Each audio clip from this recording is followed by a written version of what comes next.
أعوذ بالله من الشيطان الرجيم. بسم الله الرحمن الرحيم. أولم يسيروا في الأرض فينظروا كيف كان عاقبة الذين من قبلهم وكانوا أشد منهم قوة وما كان الله ليعجزه من شيء في السماوات ولا في الأرض إنه كان عليما قديرا. ولو يؤاخذ الله الناس بما كسبوا ما ترك على ظهرها من دابة ولكن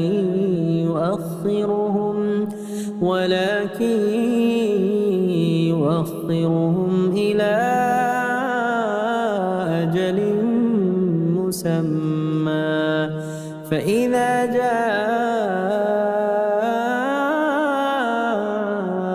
أجلهم فإن الله كان بعباده بصيرا. അസ്സലാമു അലൈക്കും വറഹ്മത്തുള്ളാഹി വബറകാതുഹു. ഖുർആൻ പദം 1513 ദിവസത്തിലേക്ക് എല്ലാവരെയും ഹാർദമായി സ്വാഗതം ചെയ്യുന്നു. വിശുദ്ധ ഖുർആനിലെ 35-ാമത്തെ അധ്യായമായ സൂറത്തുൽ ഫാത്തിറിലെ അവസാനത്തെ 44, 45 എന്നീ 2 ആയത്തുകളാണ് പഠന വിധേയമാക്കുന്നത്. ക്ലാസ് ആരംഭിക്കുന്നതിനായി ആദരണീയനായ ഡോക്ടർ AI വിലായത്തുള്ള സാഹിബിനെ ക്ഷണിക്കുന്നു. അസ്സലാമു അലൈക്കും വറഹ്മത്തുള്ളാഹി വബറകാതുഹു. أعوذ بالله من الشيطان الرجيم. بسم الله الرحمن الرحيم. أولم يسيروا في الأرض فينظروا كيف كان عاقبة الذين من قبلهم وكانوا أشد منهم قوة وما كان الله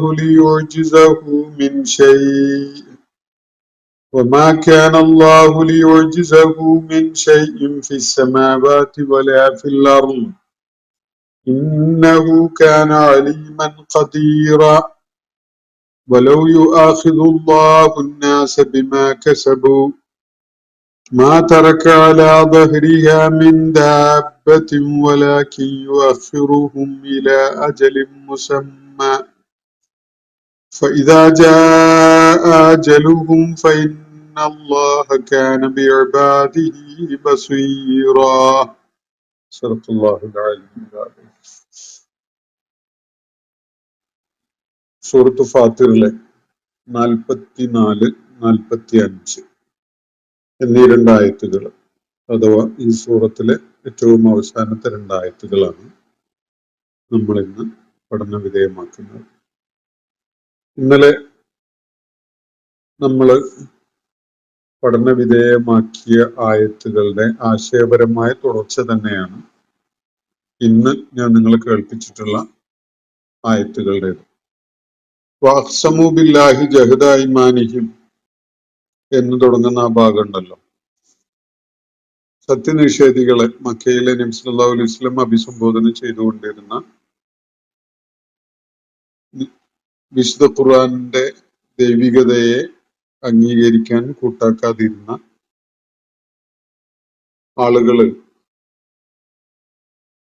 നേരത്തെ അവരുടെ ജാഹിലിയത്തിന്റെ കാലത്ത്, എന്ന് വെച്ചാൽ നബി സല്ലല്ലാഹു അലൈഹി വസല്ലം ദൗത്യ നിർവഹണം ആരംഭിക്കുന്നതിന്റെ മുമ്പുള്ള കാലത്ത് പറഞ്ഞുകൊണ്ടിരുന്ന ഒരു കാര്യമാണ്.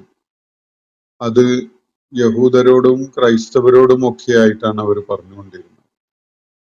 യഹൂദരും ക്രൈസ്തവരും ഒക്കെ അവരുടെ പ്രവാചകന്മാര് അവർക്ക് വഴി കാണിച്ചു കൊടുത്തിരുന്ന ആ ദൈവിക പാതയിൽ നിന്ന് തെന്നി നീങ്ങി പല വിധത്തിലുള്ള ജീർണതകളുടെയും ആളുകളായി മാറിയ കാഴ്ചകൾ കാണാൻ അവസരം ഉണ്ടായപ്പോൾ അവർ പറഞ്ഞുകൊണ്ടിരുന്നത് ഈ ഒരു കാര്യമാണ്. ലഇൻ ജാഅഹും നദീറുൻ ലയകൂനുന്ന അഹ്ദ മിൻ ഇഹ്ദൽ ഉമം എന്നാണ്. ഇവരുടെ അടുക്കലേക്ക് എങ്ങാനും ഒരു താക്കീതുകാരൻ വന്നിട്ടുണ്ടായിരുന്നെങ്കിൽ അവരുടെ അവകാശവാദം തങ്ങൾ ഇപ്പോഴത്തെ ഈ യഹൂദരെയോ ക്രൈസ്തവരെയോ ഒന്നും പോലെ ആവില്ല. ലോകത്തെ തന്നെ ഏറ്റവും സന്മാർഗസിദ്ധി ഉണ്ടായ ആളുകളുടെ സമൂഹം തങ്ങളുടേതായിരിക്കും എന്നാണ് അവർ അവകാശപ്പെട്ടിരുന്നത്. എന്നാൽ അവര് പറഞ്ഞിരുന്നത് പോലെയുള്ള ആ ഒരു കാര്യം അവരുടെ മുന്നിൽ തന്നെ സംഭവിച്ചു. അള്ളാഹുവിന്റെ പ്രവാചകൻ അവരിലേക്കായിട്ട് നിയോഗിക്കപ്പെട്ടു. അദ്ദേഹം ദൗത്യ നിർവഹണം ചെയ്യുകയും ചെയ്തു. എന്നാൽ ഈ ആളുകള് ആ പ്രവാചകന് വഴിപ്പെടാനോ അദ്ദേഹത്തിന്റെ മാർഗദർശനം സ്വീകരിക്കാനോ ഒന്നും കൂട്ടാക്കിയില്ല. മറിച്ച് അവരില് നിഷേധവും ശത്രുതയും ഒക്കെ വളരാൻ മാത്രമാണ് അദ്ദേഹത്തിന്റെ സാന്നിധ്യം ഉപകരിക്കുകയുണ്ടായത്. അതിനപ്പുറത്തേക്ക് അവരില് അതിന് യാതൊരു ഫലവും ഉണ്ടായില്ല. എന്ന് മാത്രമല്ല, അവര് ഇസ്തിക്ബാറം ഫിൽ അർദി വ മക്ര സയ്യി, ഭൂമിയില് നാട്ടില് അഹങ്കാരം കാണിച്ചുകൊണ്ട് നിഗളിച്ച് നടക്കുന്നവരായി അവര് മാറി. സകലവിധ കുൽസിത തന്ത്രങ്ങളിലും ഏർപ്പെട്ടുകൊണ്ട് സത്യത്തിനെയും സത്യം പരിചയപ്പെടുത്തിക്കൊണ്ട് അവർക്കിടയിൽ നിലകൊള്ളുന്ന പ്രവാചകനെയൊക്കെ പല ചതികളിലും അകപ്പെടുത്താൻ വേണ്ടിയുള്ള ശ്രമങ്ങളിൽ ഏർപ്പെടുകയും ആയി അവരുടെ രീതി. എന്നാൽ ഈ വിധത്തിലുള്ള മക്രുസൈ ഒന്നും, ഈ കുൽസിതമായ തന്ത്രങ്ങള്, നികൃഷ്ടമായ തന്ത്രങ്ങളൊന്നും തന്നെ അത് ചെയ്യുന്ന ആളുകളെ അല്ലാതെ വേറെ ആരെയും ബാധിക്കാൻ പോകുന്നില്ല. ഇത് അള്ളാഹു അതിനിടക്ക് പറഞ്ഞു വെക്കുന്നുണ്ട്. എന്നിട്ട് തുടർന്ന് അള്ളാഹു താക്കീദിന്റെ സ്വഭാവത്തിലാണ് കാര്യങ്ങൾ പറയുന്നത്. ഫഹൽ യൻദുറൂന ഇല്ലാ സുന്നത്തൽ അവ്വലീൻ, പൂർവിക സമൂഹങ്ങൾക്ക് നേരിടേണ്ടി വന്നതുപോലെയുള്ള ദൈവിക നടപടികളല്ലാതെ വേറെ വല്ലതും ആണോ ഇവർ കാത്തു നിൽക്കുന്നത്? ഫലൻ തജിദ ലി സുന്നത്തില്ലാഹി തബ്ദീല, നിശ്ചയമായിട്ടും ദൈവിക നടപടികൾക്ക് അള്ളാഹു പിന്തുടരുന്ന ഒരു നടപടിക്രമമുണ്ട്. അതിന് യാതൊരു മാറ്റവും സംഭവിക്കാൻ പോകുന്നില്ല. അതിലാരും പരിഷ്കരണം വരുത്താനും സാധ്യതയില്ല എന്നതാണ് ഇവിടെ അള്ളാഹു വ്യക്തമാക്കിയുണ്ടായത്. എന്ന് പറഞ്ഞാൽ നിഷേധത്തിന്റെ ഈ നിലപാട് സ്വീകരിച്ചുകൊണ്ട് താക്കീതുകാരനെ, അതും സ്വന്തം സമൂഹത്തിലേക്ക് അള്ളാഹു പ്രത്യേകമായി നിയോഗിച്ചയച്ച താക്കീതുകാരനെ അവഗണിച്ചുകൊണ്ടുള്ള ഒരു നിലപാട് തന്നെയാണ് അവർ സ്വീകരിക്കുന്നതെങ്കിൽ തീർച്ചയായിട്ടും പൂർവിക സമൂഹങ്ങൾക്ക് അത്തരം നിലപാടുകൾ സ്വീകരിക്കുകയുണ്ടായപ്പോ ഏത് വിധത്തിലുള്ള തിരിച്ചടികളാണോ നേരിടേണ്ടി വന്നിട്ടുണ്ടായിരുന്നത് അതേപോലെയുള്ളതൊക്കെ നിങ്ങളുടെ കാര്യത്തിലും മക്കയിലെ ആളുകളുടെ കാര്യത്തിലും സംഭവിക്കും. അള്ളാഹുവിന്റെ അത്തരം നടപടിക്രമങ്ങളിലൊന്നും യാതൊരു മാറ്റവും ഉണ്ടായിട്ടില്ല. അള്ളാഹുവിന്റെ നയനിലപാടുകൾ ഇത് സംബന്ധമായിട്ട് പരിഷ്കരിക്കപ്പെട്ടിട്ടില്ല. അത് അള്ളാഹു നേരത്തെ ഫ്രെയിം ചെയ്തു വെച്ച അതേ നിലപാടുകൾ തന്നെയാണ് പിന്തുടരുന്നത് എന്നാണ് അള്ളാഹു അവിടെ വ്യക്തമാക്കുന്നത്. എന്നിട്ട് ഇന്ന് ഞാൻ നിങ്ങളെ കേൾപ്പിച്ച ഈ അവസാനത്തെ 2 ആയത്തുകളിലായിട്ട് അള്ളാഹു ഈ പറഞ്ഞ കാര്യം സത്യമല്ലേ എന്നത് പരിശോധിക്കാൻ വേണ്ടി ആവശ്യപ്പെടുകയാണ്. എവിടെയാണ് പരിശോധിക്കേണ്ടത്? ഭൂമുഖത്ത് നിങ്ങൾ സഞ്ചരിച്ചു നോക്കൂ. അപ്പോ പലയിടങ്ങളിലായിട്ട് കാണുന്ന അവശിഷ്ടങ്ങൾ നിങ്ങൾക്ക് വലിയ സൂചന നൽകും. ഭൂമിയിലെ സംഭവ വികാസങ്ങളെ രേഖപ്പെടുത്തിയിട്ടുള്ള ചരിത്ര താളുകളും നിങ്ങളൊന്ന് മറിച്ചു നോക്കൂ. അപ്പോൾ നിങ്ങൾക്ക് മനസ്സിലാവും. വിശുദ്ധ ഖുർആൻ ഇവിടെ പറയുന്ന ഈ കാര്യം ഉണ്ടല്ലോ, പ്രവാചകന്മാരുടെ ആഗമനത്തിന് ശേഷം പ്രവാചകന്മാരെ ഉൾക്കൊള്ളാൻ ആ സമൂഹം അല്ലെങ്കിൽ അതത് സമൂഹങ്ങള് സന്നദ്ധരാവാതിരുന്ന ഘട്ടങ്ങളിൽ എന്ത് നടപടിയാണ് അള്ളാഹു സ്വീകരിക്കുകയുണ്ടായത് എന്നതിനുള്ള തെളിവ് ഈ ആളുകൾക്ക് കണ്ടെത്താൻ പറ്റും. ഒന്ന്, ഭൂതലത്തിൽ തന്നെ അതിന്റെ ആസാറുകൾ അവർക്ക് കാണാൻ സാധിക്കും. രണ്ടാമത്, അത് രേഖപ്പെടുത്തിയ ചരിത്ര സ്രോതസ്സുകളിലും അവർക്ക് കാണാൻ സാധിക്കും. ഇതാണ് ഇന്ന് ഞാൻ നിങ്ങളെ കേൾപ്പിച്ച 2 ആയത്തുകളിലായിട്ട് അള്ളാഹു സൂചിപ്പിക്കുന്ന കാര്യം. അവലം യസീറു ഫിൽ അർള്, അള്ളാഹു ഒരു ചോദ്യ രൂപേണയാണ് ഈ കാര്യം കൊണ്ടുവരുന്നത്. ഈ ആളുകള് ഭൂമുഖത്ത് സഞ്ചരിക്കുകയുണ്ടായില്ലേ? ഫയൻദുറു കൈഫ കാന ആഖിബത്തുൽ ലദീന മിൻ ഖബ്ലിഹിം, എന്നിട്ട് ഇവർക്ക് മുമ്പുണ്ടായിരുന്നവരുടെ ഒടുക്കം എങ്ങനെയായിരുന്നു എന്നത് അവർക്ക് നോക്കിക്കാണാനും മനസ്സിലാക്കാനും സാധിച്ചില്ലേ എന്നാണ് അള്ളാഹുവിന്റെ ചോദ്യം. എന്ന് പറഞ്ഞാൽ ഈ ആളുകൾക്ക് ഒട്ടും ചരിത്രം അറിയില്ല എന്നുണ്ടോ? പിന്നിട്ട കാലങ്ങളിൽ പ്രവാചകന്മാർ നിയോഗിക്കപ്പെട്ട സമൂഹങ്ങളിൽ ആ സമൂഹത്തിലെ ആളുകള് ആ പ്രവാചകന്മാരുടെ, തങ്ങളിലേക്ക് നിയോഗിച്ച് അയക്കപ്പെട്ട പ്രവാചകന്മാരെ അംഗീകരിക്കാൻ കൂട്ടാക്കാതിരുന്ന ഘട്ടങ്ങളിൽ എന്തൊക്കെ നടപടികളാണ് നേരിടേണ്ടി വന്നത് എന്ന കാര്യം മനസ്സിലാക്കാൻ സാധിക്കുന്ന വിധത്തില് ഇവര് ചരിത്രം ഉൾക്കൊള്ളുന്നില്ലേ എന്നതാണ് ചോദ്യം.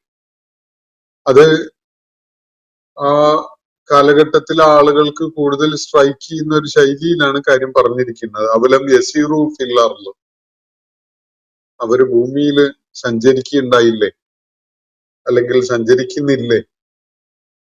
ഫയൻദുറു കൈഫ കാന ആഖിബത്തുൽ ലദീന മിൻ ഖബ്ലിഹിം, ഇവർക്ക് മുമ്പുണ്ടായിരുന്ന ആളുകളുടെ ഒടുക്കം, അവരുടെ പരിണിതി, അവരുടെ ജീവിതത്തിലെ അവസാന ഫലം എന്തൊക്കെയായിരുന്നു എന്നത് കാണാനും മനസ്സിലാക്കാനും പറ്റുന്ന വിധത്തിൽ ഇവര് ഭൂമുഖത്ത് സഞ്ചരിക്കുകയുണ്ടായില്ലേ എന്നാണ് ചോദ്യം. മക്കയിലെ ഇത് കേട്ടുകൊണ്ടിരിക്കുന്ന ആളുകളെ സംബന്ധിച്ചിടത്തോളം അവരുടെ നിത്യേന എന്നോണമുള്ള യാത്രകളിൽ അവർ കണ്ടുകൊണ്ടിരിക്കുന്ന പല ആസാറുകളുമുണ്ട്. സാലിഹ് അലൈഹിസ്സലാമിന്റെ സമൂഹം, സമൂദ് ഗോത്രം അധിവസിച്ചിരുന്ന പ്രദേശം, മദായിൻ സാലിഹ്, ഹിജ്ർ പ്രദേശങ്ങൾ. അതുപോലെ ഹൂദ് അലൈഹിസ്സലാം ദൈവിക ദൗത്യം നിർവഹിച്ചിരുന്ന അഹ്ഖാഫ് പ്രദേശത്തിന് ആ മേഖല. ആദ് സമൂഹം താമസിച്ചിരുന്ന പ്രദേശമാണത്. ഷുഐബ് അലൈഹിസ്സലാമിന്റെ ഭൂപ്രദേശം, അതുപോലെ ലൂത്ത് അലൈഹിസ്സലാമിന്റെ ഭൂപ്രദേശം. വളരെ വിദൂരമല്ലാതെ നൂഹ് അലൈഹിസ്സലാമിന്റെ സമൂഹത്തിന്റെ പല ആസാറുകൾ. ഇതൊന്നും തന്നെ ഭൂതലത്തില് അവർ നടത്തുന്ന സഞ്ചാരത്തിനിടയിൽ അവർക്ക് കാണാൻ പറ്റിയില്ലേ എന്നതാണ് അള്ളാഹുവിടെ ചോദിക്കുന്ന ഒരു ചോദ്യം. ഇതൊരു പക്ഷെ നമ്മുടെ കാലഘട്ടത്തില് ഈ സമൂഹങ്ങളെ കുറിച്ചൊന്നും ഇവർക്ക് വായിച്ചറിയാൻ പറ്റിയില്ലേ എന്ന് വായിക്കുന്നതിൽ തെറ്റില്ല. കാരണം ഇതൊക്കെ തന്നെ ഡോക്യുമെന്റഡ് ആണ്. നമുക്ക് ഡിജിറ്റൽ സോഴ്സസിൽ നിന്ന് ഈ സംഗതികളുടെയൊക്കെ അവശിഷ്ടങ്ങൾ, ഈ സമൂഹങ്ങളുടെയൊക്കെ തന്നെ ചരിത്രാവശിഷ്ടങ്ങള് വളരെ സൂക്ഷ്മമായി വിലയിരുത്താൻ സാധിക്കുന്ന വിധത്തിൽ തന്നെ ഡൗൺലോഡ് ചെയ്ത് കാണാൻ കഴിയും. ഇതൊക്കെ തന്നെ നമുക്കൊരു ഗൂഗിൾ സെർച്ചിലോ AI സപ്പോർട്ടഡ് ആയിട്ടുള്ള ഒരു സെർച്ച് എഞ്ചിനിലോ ഒന്ന് ഗൂഗിൾ ചെയ്താൽ, ഒന്ന് സെർച്ച് ചെയ്താൽ കണ്ടെത്താൻ കഴിയുന്ന സംഗതികളാണ് ഇതൊക്കെ തന്നെ. അപ്പൊ ഈ പൂർവിക സമൂഹങ്ങൾ നേരിടേണ്ടി വന്ന ആഖിബത്ത് എന്താണ് എന്നത് അറിയാൻ കഴിയുന്ന വിധത്തിൽ ഇവര് ഭൂതലത്തിൽ സഞ്ചരിക്കുന്നില്ലേ എന്നതാണ് ഇവിടെ ഉന്നയിക്കപ്പെടുന്ന ചോദ്യം. എന്നിട്ട് അതിനിടക്ക് അള്ളാഹു ഒരു കാര്യം പറയുന്നത്, വകാനു അശദ്ദ മിൻഹും ഖുവ്വ, ഈ ആളുകൾ വിചാരിക്കുന്നുണ്ടാവും തങ്ങൾ കേമന്മാരാണ്, ശക്തന്മാരാണ്, തങ്ങൾക്ക് കായിക ബലമുണ്ട്, സംഘശേഷിയുണ്ട് എന്നൊക്കെയുള്ള വിധത്തില് നിഗളിപ്പ് കാണിക്കുന്നുണ്ടാവും ഈ ആളുകൾ. പക്ഷെ അള്ളാഹു പറയുന്നത് വകാനു അശദ്ദ മിൻഹും ഖുവ്വ, ഈ നശിപ്പിക്കപ്പെട്ട പൂർവിക സമൂഹങ്ങൾ ഇവരെക്കാളൊക്കെ കരുത്തുള്ളവരായിരുന്നു, ഇവരെക്കാളൊക്കെ ഖുവ്വത്തുള്ള ശക്തിയുള്ളവരായിരുന്നു എന്നതാണ് വസ്തുത. അവര് എന്നിട്ട് എന്ത് പ്രതിരോധമാണ് തീർക്കുകയുണ്ടായത്? അവർക്ക് എങ്ങനെ ആണ് അള്ളാഹുവിന്റെ നടപടികളെ നേരിടാൻ സാധിച്ചത് എന്നത് ഒന്ന് നോക്കി കണ്ടോളൂ, അപ്പോ ബോധ്യപ്പെടും. ഇവരെക്കാളൊക്കെ ശക്തന്മാരും മികവുള്ളവരും അതുപോലെ സംഘബലമുള്ളവരും ഒക്കെ ആയിരുന്നു അവര്. എന്നിട്ട് അവർക്ക് സാധിച്ചിട്ടില്ല. ഇതാണ് പറഞ്ഞു വന്നതിന്റെ ചുരുക്കം. അപ്പൊ വക്കാനു അശദ്ദ മിൻഹും ഖുവ്വ. ഇപ്പോ മക്കയിൽ നബി സല്ലല്ലാഹു അലൈഹി വസല്ലമയെ എതിർത്തുകൊണ്ടിരിക്കുന്ന ഈ ആളുകള് അവരെക്കാളൊക്കെ കേമന്മാരും ശക്തന്മാരും ഒക്കെ ആയിരുന്നു ആദ്, സമൂദ് പോലെയുള്ള സമൂഹങ്ങള്.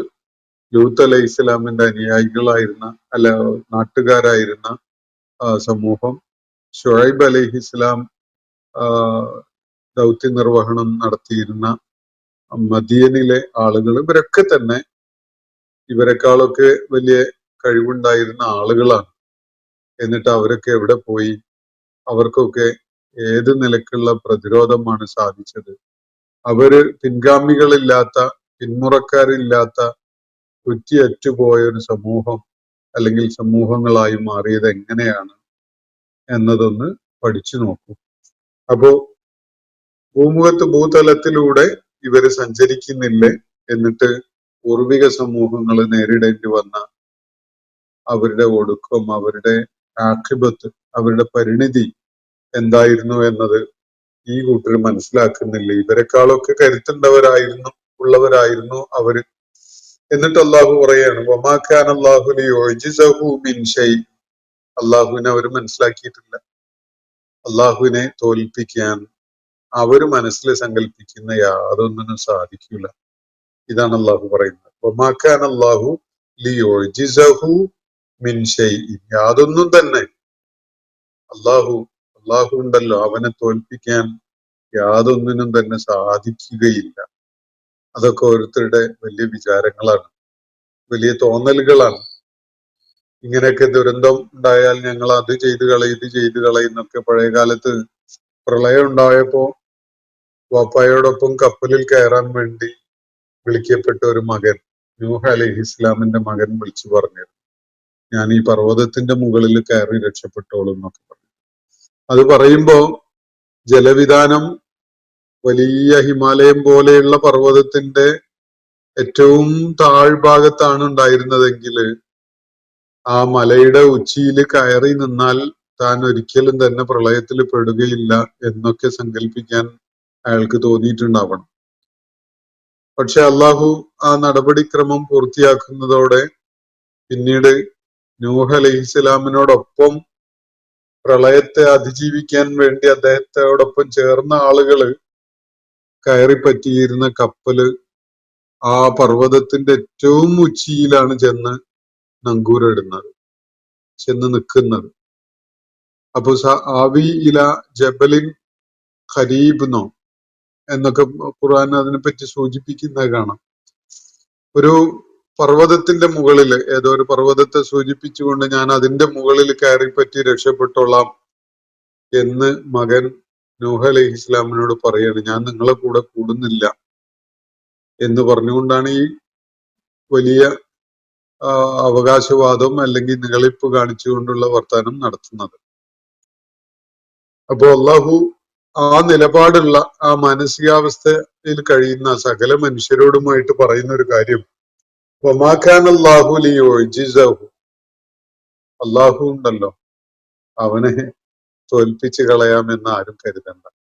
ലിയുഅ്ജിസഹു മിൻ ഷൈഇൻ. യാതൊന്നും തന്നെ അവനെ തോൽപ്പിക്കാൻ പോകുന്നതല്ല. ഒരു ശക്തിയും ഒരു സംവിധാനവും അള്ളാഹുവിനെ പരാജയപ്പെടുത്തി, അള്ളാഹുവിനെ മലർത്തിയടിച്ച് അങ്ങ് മുന്നേറി എന്നൊന്നും പറയാൻ കഴിയുന്ന വിധത്തില് ശക്തിയുള്ളതായിട്ടില്ല. ഒന്നിനും സാധ്യമല്ല. ഈ ആളുകള് ഇപ്പൊ മക്കയിൽ നബി സല്ലല്ലാഹു അലൈഹി വസല്ലമയെ എതിർത്തുകൊണ്ടിരിക്കുന്ന ആളുകളെക്കാളൊക്കെ ഒരുപാട് കരുത്തുണ്ടായിരുന്ന ആളുകളായിരുന്നു. പക്ഷെ അവർക്ക് എന്ത് സാധിച്ചു? ഒന്ന് കൊണ്ടും അള്ളാഹുവിനെ തോൽപ്പിച്ച് കളയാമെന്ന് ആരും കരുതണ്ട. വമാഖാന അല്ലാഹു ലിയുഅ്ജിസഹു മിൻ ഷൈ. ഘടനാപരമായിട്ട് വലിയൊരു കൗതുകമുള്ള ഒരു വാചകമാണിത്. വമാഖാന അല്ലാഹു ലിയുഅ്ജിസഹു മിൻ ഷൈ. ഇത് അതിന്റെ അള്ളാഹുവിനെ പരാമർശിച്ചുകൊണ്ടാണല്ലോ ആ വാചകം തുടങ്ങുന്നത്. പക്ഷെ അതിന്റെ സബ്ജക്റ്റ് എന്താണ് എന്നുള്ളത് പരിശോധിക്കുമ്പോൾ അതിൽ വലിയൊരു കൗതുകം നമുക്ക് കാണാൻ കഴിയും. വമാ കാന അല്ലാഹു ലിയുഅ്ജിസഹു മിൻ ഷൈഇ. ആ മിൻ ഷൈഇ എന്നതാണ് ഒന്നും തന്നെ, ഒന്നിനും തന്നെ അള്ളാഹു ഉണ്ടല്ലോ, അവനെ പരാജയപ്പെടുത്താൻ കഴിയില്ല എന്നാണ്. അപ്പോ ഫലത്തില് ഈ വാചകത്തില് അള്ളാഹു സബ്ജക്റ്റ് ആയിട്ടാണുള്ളതെങ്കിൽ അതിന്റെ ഫലത്തില് ഈ അഡീഷണൽ ആയിട്ട് ആഡ് ചെയ്തിരിക്കുന്ന വാക്കാണ് അതിന്റെ സബ്ജക്റ്റ് ആയിട്ട് ആക്ട് ചെയ്യുന്നത്. അത് വളരെ ക്യൂട്ടായ ഒരു പ്രയോഗം, ഒരു ശൈലിയായിട്ട് നമുക്ക് കാണാൻ സാധിക്കും. വമാ കാന അല്ലാഹു ലിയുഅ്ജിസഹു മിൻ ഷൈ. അള്ളാഹു ഉണ്ടല്ലോ, ആ അള്ളാഹുവിനെ ഒന്നിനും തന്നെ പരാജയപ്പെടുത്താൻ കഴിയില്ല കേട്ടോ എന്ന ഒരു രീതിയിലാണ് ആ പ്രയോഗം. അപ്പോ എന്നിട്ട് അവിടെ അവസാനിക്കുന്നില്ല വാചകം. അപ്പോ ലിയുഅ്ജിസഹു മിൻ ഷൈ ഫിസ് സമാവാതി വലാ ഫിൽ അർള്. ആകാശങ്ങളില് യാതൊന്നും തന്നെ ഇല്ല അള്ളാഹുവിനെ പരാജയപ്പെടുത്താൻ കഴിയുന്നവനായിട്ട്, അല്ലെങ്കിൽ പരാജയപ്പെടുത്താൻ കഴിയുന്നതായിട്ട്. വലാഫിൽ അർള്, ഭൂമിയിലും ഇല്ല എന്ന് പറഞ്ഞാൽ ഈ പ്രപഞ്ചത്തിലും ഒന്നാകെയായിട്ട് എവിടെയും തന്നെ ആരുമില്ല, ഒന്നുമില്ല അള്ളാഹുവിനെ തോൽപ്പിക്കാൻ കഴിയുന്നവരായിട്ട്. ഇതാണ് പറയുന്ന കാര്യം. അപ്പോ ഒന്നുകിൽ അള്ളാഹുവിന്റെ നടപടിക്രമം ഉണ്ടാവുമ്പോ അതിന്റെ ഇരയായി ഒടുങ്ങി പോകണം, അല്ലെങ്കിൽ ആ നടപടിക്രമത്തെ ചെറുത്ത് നിന്ന് അതിനെ പ്രതിരോധിച്ച് അതിജീവിക്കാൻ കഴിയണം. ഇതിലേതാണ് സംഭവിക്കാൻ പോണത് എന്നതാണല്ലോ ഇവിടെ വിഷയം. അപ്പൊ അള്ളാഹുവോട് പറയുന്നത് നമുക്ക് ഈ ഒരു കാര്യം നമ്മുടെ കാലഘട്ടത്തിൽ ഒരു സംസാരത്തിൽ ഉണ്ടാവുന്ന ഒരു തമാശ പോലെ, പഴയകാലത്തൊരു നാഷണൽ ഹൈവേയിൽ ഒരു തവള കയറി നിന്നിട്ട് മസിൽ പിടിച്ച് നിന്നൊരു കാര്യം പറയാറുണ്ട്. തവള കുഞ്ഞിനെ ഒരു നാഷണൽ ഹൈവേയിൽ ഓടുന്ന വലിയൊരു ട്രക്ക് കടന്നു പോയപ്പോ തവള കുഞ്ഞ് അതിൽ ചതഞ്ഞറിഞ്ഞു പോയി. അപ്പോ അതിന്റെ അച്ഛൻ അല്ലെ അമ്മ ഉടനെ രംഗത്തേക്ക് ചാടി വന്നിട്ട്, അത് ശരി, ഇനി അങ്ങനത്തെ ട്രക്ക് വരട്ടെ, ഞാൻ കാണിച്ചു കൊടുക്കാം എന്നാലൊക്കെ മസിൽ പിടിച്ച് നിന്നൊരു കഥയാണത്. ആ നിൽക്കല് കണ്ടാല് ആ ട്രക്ക് മറിച്ചിട്ട് കളയുന്നൊക്കെ തോന്നിപ്പോകും. മനുഷ്യന്റെ ധാർഷ്ട്യം കാണുമ്പോൾ പലപ്പോഴും ആ തവളയുടെ കഥയാണ് ഓർമ്മ വരിക. പലപ്പോഴും അള്ളാഹുവിനെ മനസ്സിലാക്കാൻ, അള്ളാഹുവിന്റെ മഹത്വവും വലിപ്പവും ഒക്കെ മനസ്സിലാക്കാൻ നിസ്സാരനായ മനുഷ്യൻ സന്നദ്ധനാവാറില്ല എന്നതാണ് സത്യം. എന്നിട്ടാണ് മനുഷ്യൻ ഈ വിധത്തിലുള്ള വളരെ അപഹാസ്യമായ അഹന്ത കാണിക്കുന്നതും നിഗളിപ്പ് കാണിക്കുന്നതും ഒക്കെ തന്നെ. അപ്പൊ അതിനെക്കുറിച്ചാണ് അള്ളാഹു ഇവിടെ പറയുന്നത്. ഈ ആളുകൾ കാണിക്കുന്ന ധിക്കാരവും, നേരത്തെ പറഞ്ഞല്ലോ ഇസ്തിക്ബാറൻ ഫിൽ അർള്, നാട്ടില് വലിയ കിബ്റ് കാണിച്ചുകൊണ്ടാണ് അവരുടെ നടപ്പ്. മക്കര സെയ്യ് എന്നൊക്കെയാണ് സൂചിപ്പിച്ചത്. അപ്പൊ ഇങ്ങനെ ചെയ്യുന്ന ആളുകള് ഇവര് അള്ളാഹുവിനെ തോൽപ്പിക്കാനൊന്നും പോകുന്നില്ല. ആകാശങ്ങളിലോ ഭൂമിയിലോ ആയിട്ട് അള്ളാഹുവിനെ തോൽപ്പിക്കാൻ കഴിയുന്നവനായി ആരുമേ ഇല്ല. ഇന്നഹു കാന അലീമൻ ഖദീറ. നിശ്ചയമായിട്ടും അള്ളാഹു എല്ലാം അറിയുന്നവനും എല്ലാറ്റിനും കരുത്തുള്ളവനുമാണ്. അപ്പൊ ആരും അള്ളാഹ് അറിയാതെ വല്ലതൊക്കെ ഒപ്പിച്ചു കളയാം എന്ന് വിചാരിച്ചിട്ടുണ്ട്. അതാണല്ലോ, അറിവാണല്ലോ വലിയൊരു ഒരു കരുത്ത് നൽകുന്ന ഒരു സംഗതി. അപ്പൊ നമുക്കെതിരിൽ ഒരു ഭീഷണി വളർന്നു വരുന്നുണ്ട് എന്നത് മുൻകൂട്ടി അറിയാൻ കഴിയുകയാണെങ്കിൽ നമുക്കൊരു പക്ഷെ അതിനു വേണ്ടി പ്രിപ്പയർഡ് ആയി ഇരിക്കാൻ കഴിയും, അതിനെ നേരിടാനുള്ള മുന്നൊരുക്കങ്ങളൊക്കെ ചെയ്യാൻ കഴിയും. അപ്പൊ അലീമാണെങ്കിൽ ഒരു വക വെല്ലുവിളികളൊക്കെ നമുക്ക് നേരിടാൻ കഴിയും. അങ്ങനെയാണല്ലോ അതിന്റെ സാധ്യത. അതുപോലെ ഖദീർ എന്ന് പറയുന്നത് വലിയ കരുത്തുള്ള, എന്തിനേയും കൈകാര്യം ചെയ്യാൻ കഴിയും. അപ്പോ അള്ളാഹു അലീമും ഖദീറുമാണ്. നിങ്ങൾ മനസ്സ് വിചാരിക്കുന്നത് അള്ളാഹു നേരത്തെ മാനത്ത് കണ്ടിട്ടുണ്ടാവും. അതുകൊണ്ട് ആരും അള്ളാഹുവിനെതിരില് ഗൂഢാലോചന ചെയ്യാനോ മക്ർ ചെയ്യുന്നതിൽ ഏർപ്പെടാനോ ഒന്നും മുതിരുന്നതിന് ഒരർത്ഥവുമില്ല. അത് സ്വയം പരിഹസിക്കപ്പെടുന്ന, സ്വയം അപഹാസിതനാകാൻ മാത്രം ഉപകരിക്കുന്ന ഒരു കാര്യമാണ്. അള്ളാഹു അലീമാണ്, ഖദീറുമാണ്. അതുകൊണ്ട് തന്നെ അവൻ അറിയാതെ വല്ലതും ഒപ്പിച്ചു കളയാം എന്ന് ആരെങ്കിലും കരുതുന്നുണ്ടെങ്കിൽ അത് മഹാ അബദ്ധമാണ്. അതുപോലെ സ്വന്തം അപരിമേയമായ കരുത്ത് എന്ന വിധത്തില് മനസ്സിലാക്കി വെച്ച പലതും വളരെ കരുത്തില്ലാത്ത നിസ്സാരമായ ദുർബലമായ ഒരു കാര്യമാണ് എന്നത് ഓരോരുത്തരും തിരിച്ചറിയാനിരിക്കുക. പലപ്പോഴും അങ്ങനെയാണ്. ചില യുദ്ധങ്ങളിലൊക്കെ നമ്മള് അപ്രതീക്ഷിതമായ മാറ്റം ലോകത്ത് വന്നു ചേരുന്നത് കാണാൻ സാധിക്കും. അതുവരെ സ്ഥാപിതമായി നിന്നിരുന്ന പല വിഗ്രഹങ്ങളും വീണുടയുന്നത് ആ അങ്ങനെയുള്ള ഒരു സംഭവ വികാസം ഉണ്ടാകുമ്പോഴാണ്. ഇപ്പൊ നമ്മൾ നേരത്തെ ട്വിൻ ടവേഴ്സിന് നേരെ ആക്രമണങ്ങൾ ഉണ്ടായപ്പോ അത് ആര് ചെയ്തു എന്നുള്ളത് ഇപ്പോഴും ആർക്കും അറിയില്ല.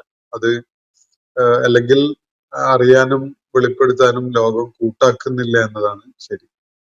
ഒരു വലിയ വിഗ്രഹം അവിടെ വീണുടയുകയുണ്ടായി. അമേരിക്ക ഇൻവിൻസിബിൾ ആയ, തോൽപ്പിക്കാൻ കഴിയാത്ത, നേരിടാൻ കഴിയാത്ത, പരാജയപ്പെടുത്താൻ കഴിയാത്ത ഒരു ശക്തിയാണ് എന്ന, അവരുടെ കണ്ണുകളെ വെട്ടിച്ചുകൊണ്ട് ആർക്കും ഒന്നും ചെയ്യാൻ കഴിയില്ല എന്ന വിധത്തിലുള്ള നിലനിന്നിരുന്ന ധാരണയാണ്, അങ്ങനെയുള്ള ഒരു വിഗ്രഹമാണ് അവിടെ തകർന്നു വീണത്. ഇതുപോലെ ഇപ്പോ കഴിഞ്ഞ ഇറാനെതിരിൽ ഇസ്രായേൽ നടത്തിയ ആക്രമണത്തിനെ തുടർന്നുള്ള ദിവസങ്ങള് ചില കാര്യങ്ങൾ നമ്മളെ ബോധ്യപ്പെടുത്തുകയുണ്ടായി. ഇസ്രായേൽ അങ്ങനെ നേരിടാൻ കഴിയാത്തതോ അല്ലെങ്കിൽ ആക്രമണത്തിന് ഇരയാക്കപ്പെടാൻ പറ്റാത്തതോ ആയ ഒരു ശക്തിയല്ല എന്ന കാര്യം നമുക്ക് എല്ലാവർക്കും ബോധ്യപ്പെടുകയുണ്ടായി ആ സംഭവത്തോടുകൂടി. അപ്പൊ ഇത് മനുഷ്യന്റെ പരിമിതികള് തിരിച്ചറിയല്, അവന്റെ കരുത്ത് പ്രയോഗിച്ചു നോക്കുമ്പോഴാണല്ലോ. അപ്പോ അള്ളാഹുവിനെ തോൽപ്പിക്കാൻ വേണ്ടിയാണ് നിഷേധികള് മുതിരുന്നത്. അവരുടെ എല്ലാ വെപ്രാളപ്പെടലും അതിനു വേണ്ടിയാണ്. എന്നാൽ അവർ മനസ്സിലാക്കിയിരിക്കേണ്ട ഒരു കാര്യം, വമാകാന അല്ലാഹു ലിയുഅ്ജിസഹു മിൻ ശൈഇൻ ഫിസ് സമാവാതി വലാ ഫിൽ അർദ്. അള്ളാഹുവിനെ തോൽപ്പിക്കാൻ കഴിയുന്നതായിട്ട് യാതൊന്നുമില്ല, ആകാശങ്ങളിലുമില്ല ഭൂമിയിലുമില്ല. ഈ പ്രപഞ്ചത്തിൽ ആകെയായി തന്നെ തപ്പി നടന്നാലും അള്ളാഹുവിനെ ഒന്ന് തോൽപ്പിച്ചു തരാൻ കഴിയുന്നതായിട്ട് ഒരു സാധനവും നമുക്ക് കണ്ടെത്താൻ കഴിയില്ല. ഇന്നഹു കാന അലീമൻ ഖദീറ. അള്ളാഹുവിന്റെ രണ്ട് മഹത്തരമായ, അതിമഹത്തരമായ ഗുണങ്ങൾ കാരണമായിട്ട് പ്രത്യേകിച്ച് അങ്ങനെ ഒരാൾക്കും ഒരു സംഗതിക്കും മുതിരാൻ പോലും കഴിയില്ല. കാരണം അള്ളാഹു അലീമാണ്. നമ്മൾ മനസ്സിൽ ആലോചിക്കുന്ന പോലും അവന്റെ അടുക്കൽ വിവരെത്തും. അവനറിയാതെ നമുക്ക് മനസ്സിലൊരു ആലോചന പോലും ഉണ്ടാവില്ല. അതുപോലെ ഖദീറുവാണ്, എന്തിനേയും നേരിടാൻ കഴിയുന്നവനാണ് അള്ളാഹു. അതുകൊണ്ട് ആരെങ്കിലും അങ്ങനെ അള്ളാഹുവിനെ തോൽപ്പിച്ച് കളയാം എന്ന നിലക്കുള്ള കുൽസിത തന്ത്രങ്ങളിലോ അതുപോലെ അഹന്തയോടുകൂടിയുള്ള നിഗളിപ്പ് കാണിച്ചുകൊണ്ടുള്ള നിലപാടിലോ ഒക്കെ പോകുന്നുണ്ടെങ്കിൽ അത് അയാളുടെ കേവലമായ മൂഢത മാത്രമാണ് വെളിപ്പെടുത്തുന്നത് എന്നതാണ് സത്യം.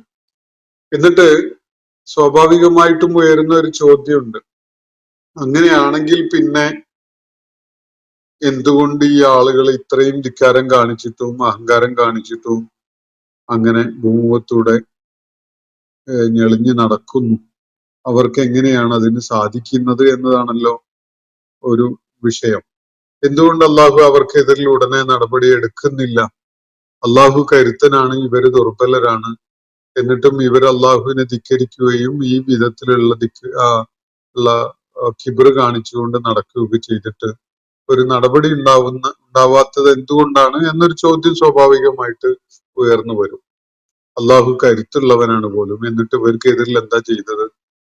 ഇപ്പൊ ഫലസ്തീനിലെ മക്കളെ, ഗസയിലെ ആളുകളെ, കുഞ്ഞുങ്ങളെ വരെ കൊന്നൊടുക്കിക്കൊണ്ടിരിക്കുകയാണല്ലോ ഇസ്രായേല്. അള്ളാഹ് വലിയ കരുത്തുള്ളവനല്ലേ, എന്നിട്ട് എന്താ ഒന്നും ചെയ്യാൻ പറ്റാത്തത് എന്നൊക്കെ ആളുകൾ ആലോചിക്കുന്നുണ്ടാവും.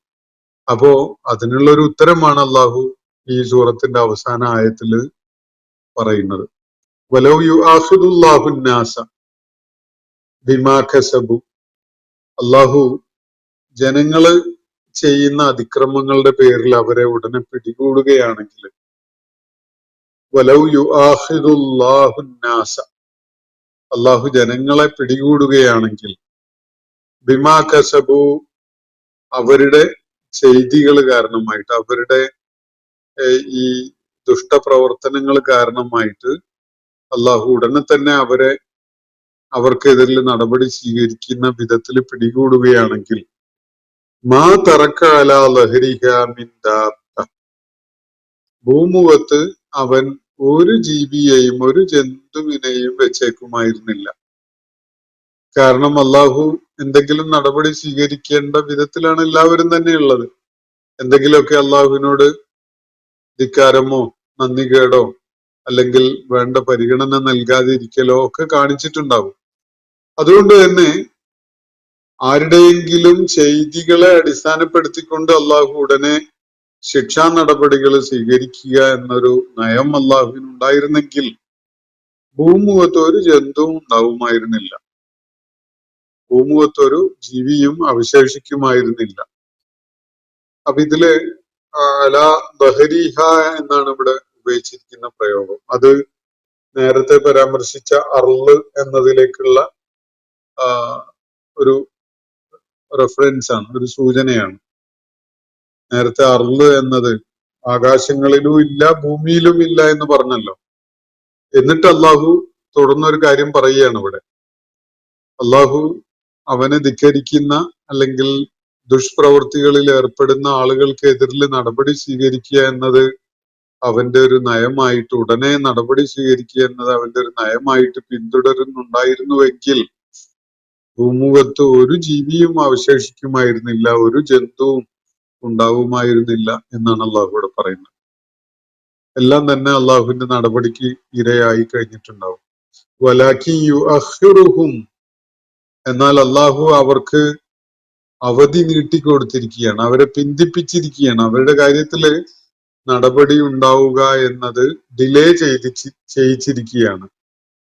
ഇല അജലിം മുസമ്മ, നിർണിതമായ ഒരു കാലയളവിലേക്ക് അവർക്കൊരു അവധി കൊടുത്തിട്ടുണ്ട്. ആ അവധി എത്തുന്നത് വരേക്ക് അള്ളാഹുവിന്റെ നടപടികൾ അള്ളാഹു നിർത്തിവെച്ചിരിക്കുകയാണ്. ഉടനെ നടപടി ഉണ്ടാവില്ല. നടപടി ഉണ്ടാവും തീർച്ചയായിട്ടും, പക്ഷെ അത് അള്ളാഹു നിശ്ചയിച്ച ഒരു സമയക്രമം അനുസരിച്ച് മാത്രമേ ഉണ്ടാവുള്ളൂ. നിങ്ങൾ മനസ്സിൽ വിചാരിക്കുന്ന അല്ലെങ്കിൽ ഈ ധിക്കാരം കാണിച്ചുകൊണ്ട് അള്ളാഹുവിനെ വെല്ലുവിളിക്കുന്ന ആളുകൾ പറയുന്ന വിധത്തില് വളരെ ക്യുക്കായിട്ട് അത് സംഭവിക്കും എന്നല്ല. അവർക്ക് കാര്യങ്ങളെ കുറിച്ച് ആലോചിക്കാൻ അള്ളാഹുവിന്റെ കാരുണ്യം കാരണമായിട്ട് അള്ളാഹു ദീർഘമായ ഒരു അവസരം നൽകിയിരിക്കുകയാണ്, ഒരു സമയം നൽകിയിരിക്കുകയാണ്. ആ സമയം കഴിയുന്നത് വരെ അള്ളാഹു അവർക്കെതിരിൽ നടപടി സ്വീകരിക്കുകയില്ല. അത് അള്ളാഹു പിന്തിച്ച് വെക്കും, അത് ഡിലേ ചെയ്തു വെക്കും. ഇതാണ് പറയുന്ന കാര്യം. ഇത് അള്ളാഹുവിന്റെ ഒരു നയാണ്. നിങ്ങൾ ധൃതി കാണിച്ചതുകൊണ്ട് അള്ളാഹു ആ നയത്തിൽ മാറ്റം വരുത്താൻ പോകുന്നില്ല. അപ്പൊ ഇത് ചില ആളുകള് ഒരുപാട് കാലം, ദീർഘമായ ഒരു കാലം ദൈവവിരുദ്ധരായിട്ട് ജീവിക്കുകയും അത്തരം ആശയങ്ങളുടെ വലിയ പ്രചാരകനായിട്ട് രംഗത്തുണ്ടാവുകയൊക്കെ ചെയ്തതിന് ശേഷം ഒരു പക്ഷേ അള്ളാഹു അങ്ങനെ തൗഫീഖ് ചെയ്യുകയാണെങ്കിൽ സത്യം തിരിച്ചറിഞ്ഞ് സത്യമാർഗത്തിലേക്ക് വന്നെന്ന് വരും. അങ്ങനെ ഒരു തൗഫീഖ് അയാൾക്ക് കൊടുക്കാൻ അള്ളാഹു നേരത്തെ തീരുമാനിച്ചിട്ടുള്ളതും ആ കാര്യം അള്ളാഹുവിന് അറിയുന്നതും തന്നെയാണ്. അതുകൊണ്ട് തന്നെ നേരത്തെ അങ്ങനെ ഒരാള് തെറ്റായ ദിശയില് അള്ളാഹുവിനെ വെല്ലുവിളിച്ചുകൊണ്ടൊക്കെ നീങ്ങിക്കൊണ്ടിരുന്നതിന്റെ പേരിൽ അന്ന് നടപടി എന്തുകൊണ്ടുണ്ടായില്ല എന്ന കാര്യം പിന്നീട് നമ്മൾ ആലോചിക്കുമ്പോൾ അള്ളാഹുവിന്റെ ഈ അറിവിനെ കുറിച്ച് നമുക്ക് ബോധ്യം വരും. ഈ ആള് നാളെ കഴിഞ്ഞ് മറ്റന്നാള് കാര്യം മനസ്സിലാക്കി സത്യത്തിലേക്ക് തിരിച്ചു വരാനുള്ളതാണ് എന്നത് നമുക്ക് അറിഞ്ഞോളന്നില്ല, പക്ഷെ അള്ളാഹുവിനറിയാം. അതുകൊണ്ട് അള്ളാഹു ഓരോരുത്തർക്കും നൽകിയിരിക്കുന്ന നിർണിതമായ അജലുണ്ടല്ലോ, അജലും മുസമ്മ, കൃത്യമായി നിശ്ചയിച്ചു വെച്ചിട്ടുള്ള ആ അവധി എത്തുന്നതിന് മുമ്പായിട്ട് അള്ളാഹു ഒരു വ്യക്തിക്കും ഒരു സമൂഹത്തിനും എതിരെ നടപടി സ്വീകരിക്കുകയില്ല. അങ്ങനെ സ്വീകരിക്കാൻ അള്ളാഹുവിന് ഉദ്ദേശം ഉണ്ടായിരുന്നെങ്കിൽ ഒരു അതിക്രമം ആരെങ്കിലും ചെയ്ത ഉടനെ കയറി ഇടപെട്ട് അവിടെ നടപടി സ്വീകരിച്ച് കളയുക എന്നതാണ് അള്ളാഹുവിന്റെ ഒരു രീതിയായിരുന്നതെങ്കിൽ ഭൂമുഖത്ത് ഒരാളും ജീവനോടെ ഉണ്ടാകുമായിരുന്നില്ല എന്നാണ് അള്ളാഹുവിടെ പറയുന്നത്. ഒരു ദാബത്തും ഒരു ജന്തു ഉണ്ടാവില്ല ഭൂമുഖത്ത് എന്നാണ് അള്ളാഹുവിടെ വ്യക്തമാക്കിയിട്ടുള്ളത്. അപ്പോ അങ്ങനെ ആയിരുന്നെങ്കിൽ വലൗ യുആഖിദുല്ലാഹു നാസ ബിമാ കസബു മാ തറക അലാ ദഹരിയ മിൻ ദാബ്ബ. അങ്ങനെ ഉടനടി നടപടിയെടുക്കുക എന്നതായിരുന്നു അള്ളാഹുവിന്റെ നയം എങ്കിൽ ഒരെണ്ണത്തിനെ പോലും ഒരു ജന്തുവിനെ പോലും അള്ളാഹു ഭൂമുഖത്ത് വിട്ടേച്ചിട്ടുണ്ടാവില്ല. വലാകിൻ യുഅഖിറുഹും, എന്നാൽ അവൻ ഡിലേ ചെയ്യിക്കുകയാണ്, വൈകിച്ചുകൊണ്ടിരിക്കുകയാണ്. ഇലാ അജലിം മുസമ്മ, ഏതുവരേക്കാണത്? അത് അനന്തമായി അങ്ങ് വൈകിപ്പിച്ചതാണ് എന്ന് ആരും കരുതണ്ട. അള്ളാഹു ഒരു നിശ്ചയിച്ച സമയമുണ്ട്, അള്ളാഹുവിനൊരു നിശ്ചിത സമയമുണ്ട്. ആ സമയം വരേക്ക് മാത്രമേ അവൻ അത് വൈകിപ്പിക്കുകയുള്ളൂ. നടപടി ഉണ്ടാവും, പക്ഷെ അത് പലരും പറയുന്ന പോലെയുള്ള അല്ലെങ്കിൽ പ്രതീക്ഷിക്കുന്ന പോലെയുള്ള ഒരു സമയത്തൊന്നും ആവില്ല. അള്ളാഹു ഓരോരുത്തർക്കും ഒരു സമയം നിശ്ചയിച്ചിട്ടുണ്ട്. ആ സമയം വരെ എത്തുന്നത് വരെ അവർക്ക് അവസരവും ഉണ്ട് എന്നതാണ് ഇവിടെ വ്യക്തമാക്കപ്പെടുന്നത്. ഫൈദാ ജാ അജലുഹും, അങ്ങനെ അവർക്ക് നിശ്ചയിക്കപ്പെട്ടിട്ടുള്ള ആ സമയം വന്നു കഴിഞ്ഞാൽ ഫൈനല്ലാഹ കാന ബിഇബാദിഹി ബസീറ, വല്ലാത്തൊരു അർത്ഥഗർഭമായ ഒരു പ്രസ്താവനയാണ് തുടർന്ന് അള്ളാഹു നടത്തുന്നത്. ആർക്കെങ്കിലും നിശ്ചയിക്കപ്പെട്ട അവധി എത്തിക്കഴിഞ്ഞാലോ ഫൈനല്ലാഹ, നിശ്ചയമായിട്ടും അള്ളാഹു കാന ബിഇബാദിഹി ബസീറ, തന്റെ ദാസന്മാരെ കൈകാര്യം ചെയ്യാൻ കാര്യങ്ങളെ കുറിച്ച് ശരിക്കുള്ള കാഴ്ചയുള്ളവനാണ് എന്നാണ് ഇവിടെ പറയുന്നത്. അപ്പോ ഓരോരുത്തർക്കും അള്ളാഹു ഒരു അവധി നിശ്ചയിച്ചു കഴിഞ്ഞാൽ പിന്നെ അള്ളാഹുവിന്റെ നടപടി ഉണ്ടാവല് ഒന്നും അറിഞ്ഞിട്ടില്ലാത്തവനെ പോലെ അന്ധനായിട്ട് ഒരു നടപടി സ്വീകരിക്കുകയാണോ ഉണ്ടാവുക? അങ്ങനെ അന്ധമായ ഒരു തിരിച്ചടി അല്ലെങ്കിൽ അന്ധമായ ഒരു നടപടിയാണോ? ഒരിക്കലും അല്ല. അള്ളാഹു തന്റെ ഇബാദിനെ സൂക്ഷ്മമായിട്ട് കണ്ടുകൊണ്ടിരിക്കുന്നുണ്ട്. അതുകൊണ്ട് അവന്റെ കൃത്യമായ അറിവിനെ അടിസ്ഥാനപ്പെടുത്തിക്കൊണ്ട് തന്നെയാണ് നടപടി ഉണ്ടാവുക. അത് ഒരുപക്ഷെ അയാള് അള്ളാഹുവിന്റെ വിളിക്ക് ഉത്തരം ചെയ്യാൻ വളരെ കുറഞ്ഞ സമയമേ അവസാന ഘട്ടത്തിൽ അയാൾക്ക് കിട്ടിയിട്ടുണ്ടാവുള്ളൂ. എന്നാൽ പോലും അയാളുടെ ആ സമർപ്പണം സ്വമേധയാ തൃപ്തിയോടുകൂടി അള്ളാഹു അനുവദിച്ച സമയത്തിനുള്ളിലായിട്ടാണ് സംഭവിക്കുന്നതെങ്കിൽ തീർച്ചയായിട്ടും അള്ളാഹു അത് കാണും. അത് കാണാതെ പലരും കൊണ്ടുപോയി ഒരുപക്ഷെ അയാളെ ശവം ദഹിപ്പിക്കുന്നുണ്ടാവും. അങ്ങനെ പല സംഭവങ്ങളും നമ്മുടെ നാട്ടിലൊക്കെ ഉണ്ടായിട്ടുണ്ട്. അപ്പോ മൃതദേഹം അയാള് അള്ളാഹുവിന് വഴിപ്പെട്ട ആളാണ്, അള്ളാഹുവിന്റെ മാർഗം സ്വീകരിച്ചവനാണ്, സത്യവിശ്വാസിയായ ആളാണ് എന്ന കാര്യം സമൂഹം അംഗീകരിക്കുകയോ അല്ലെങ്കിൽ അതിന് മാത്രം സമയം ഉണ്ടാവുകയോ ചെയ്യാതെ തന്നെ ചിലരൊക്കെ മരിച്ചു പോയി എന്ന് വരും, സത്യമാർഗം സ്വീകരിച്ചതിന് ശേഷം തന്നെ. അങ്ങനെ ഇവിടെ തർക്കങ്ങളൊക്കെ ഉണ്ടായിട്ട് അവസാനം കോടതി വ്യവഹാരത്തിലൂടെയൊക്കെ തീരുമാനിക്കപ്പെട്ടു എന്നൊക്കെ വരും. അതല്ലെങ്കിൽ നാട്ടിൽ അങ്ങനെ ഒരു മേൽക്കൈ നേടുന്ന ആളുകളുടെ തീരുമാനം നടപ്പിലായി എന്നൊക്കെ വരും. പക്ഷെ അത് ആളുകളുടെ കണക്കുകൂട്ടൽ മാത്രമാണ്.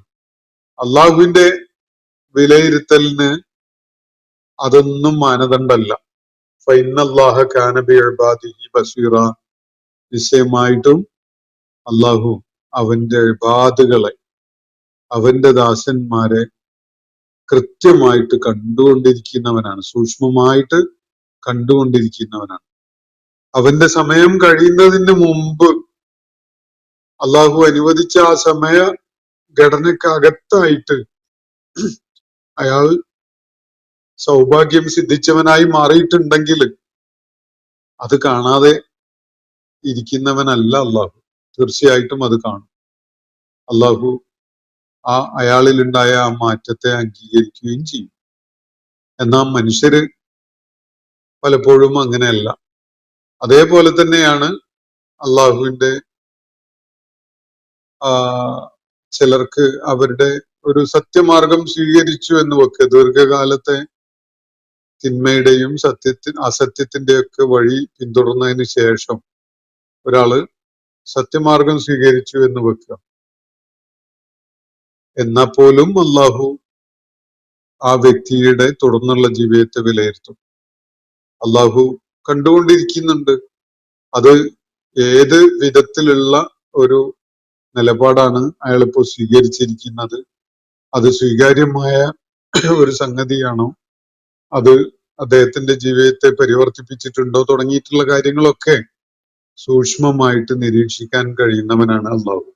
അതുകൊണ്ട് അള്ളാഹുവിന് ആരെങ്കിലും ഒരു ധിക്കാരം ചെയ്യുമ്പോഴേക്ക് ഉടനെ നടപടി സ്വീകരിക്കുക എന്ന ഒരു നിലപാടില്ല. ഓരോരുത്തർക്കും അള്ളാഹു നേരത്തെ അനുവദിച്ചു കൊടുത്തിട്ടുള്ള ഒരു അജലുണ്ട്. ആ അജൽ എത്തുന്നത് വരെ അവർക്ക് അവസരം ഉണ്ടാകും. അത് അവർക്ക് പ്രയോജനപ്പെടുത്താൻ പറ്റുകയും ചെയ്യും. എന്നാൽ അജൽ എത്തിക്കഴിഞ്ഞാൽ പിന്നെ അവരുടെ കാര്യത്തിലുള്ള അള്ളാഹുവിന്റെ നടപടി അന്ധമായതല്ല. അള്ളാഹു പറയുന്നത് ഫൈനല്ലാഹ കാന ബിഇബാദിഹി ബസീറ എന്നാണ്. നിശ്ചയമായിട്ടും അള്ളാഹു തന്റെ ദാസന്മാരെ സൂക്ഷ്മമായിട്ട് കണ്ടുകൊണ്ടിരിക്കുന്നവനാണ്. അതുകൊണ്ട് അവന്റെ ആ കാഴ്ചയുടെ അടിസ്ഥാനത്തില്, അവന്റെ അറിവിന്റെ അടിസ്ഥാനത്തിലാണ് അവരുടെ കാര്യത്തിൽ അള്ളാഹുവിന്റെ നടപടി ഉണ്ടാവുക. ഇനി അവര് ധിക്കാരത്തിന്റെ മാർഗത്തിൽ തന്നെയാണ് ഉള്ളതെങ്കിൽ അവരെ തീർച്ചയായിട്ടും അള്ളാഹു നേരിട്ട് തന്നെ വ്യക്തിപരമായിട്ട് തന്നെ കണ്ടുകൊള്ളും എന്നൊരു സൂചനയും ഇതിൽ അടങ്ങിയിട്ടുണ്ട്. അവരെ കൈകാര്യം ചെയ്യാൻ അള്ളാഹുവിന് യാതൊരു പ്രയാസവും ഉണ്ടാവില്ല.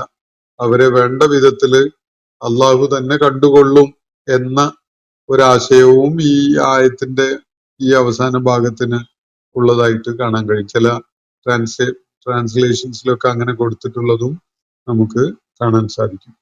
അപ്പൊ ഇന്നത്തെ സെഷൻ ഇവിടെ അവസാനിക്കുകയാണ്. സൂറത്ത് ഫാത്തിർ 45 ആയത്തുകളുള്ള ഈ സൂറത്തിന്റെ പഠനം നമ്മൾ ഇന്നത്തോടെ പൂർത്തിയാക്കിയിരിക്കുകയാണ്. നമുക്ക് ഈ സൂറത്തുമായി ബന്ധപ്പെട്ടുകൊണ്ടുള്ള സംശയങ്ങളും ചോദ്യങ്ങളും ഒക്കെ ആയിട്ട് 1-2 ദിവസങ്ങൾ ചെലവഴിക്കാം. ചോദ്യങ്ങൾ നമ്മുടെ വാട്സപ്പ് ഗ്രൂപ്പിൽ അയക്കുകയാണെങ്കിൽ അത് നേരത്തെ തന്നെ നോട്ട് ചെയ്ത് വെക്കാൻ സൗകര്യപ്പെടും. അതുപോലെ ആർക്കെങ്കിലും പുതിയതായിട്ട് വല്ലതും ഉന്നയിക്കാനുണ്ടെങ്കിൽ ലൈവായിട്ടോ അല്ലെങ്കിൽ ചാറ്റ് ബോക്സിൽ കുറിച്ചിട്ടുകൊണ്ടൊക്കെ അത് ചെയ്യാവുന്നതാണ്. അതിനും അവസരം ഉണ്ടാവും. അള്ളാഹു നമ്മെ എല്ലാവരെയും അനുഗ്രഹിക്കുമാറാവട്ടെ. വാസിർ ദഅ്വാന അനിൽ ഹംദുലില്ലാഹി റബ്ബിൽ ആലമീൻ. അസ്സലാമു അലൈക്കും വറഹ്മത്തുള്ളാഹി വബറകാതുഹു. ഇന്നത്തെ ഖുർആൻ പദം ഇവിടെ സമാപിക്കുന്നു. ഖുർആൻ പഠനത്തിൽ പങ്കെടുത്ത എല്ലാവർക്കും അല്ലാഹു അർഹമായ പ്രതിഫലം നൽകി അനുഗ്രഹിക്കട്ടെ. വആഖിർ ദഅ്വാന അനിൽ ഹംദുലില്ലാഹി റബ്ബിൽ ആലമീൻ. അസ്സലാമു അലൈക്കും വറഹ്മത്തുള്ളാഹി വബറകാതുഹു.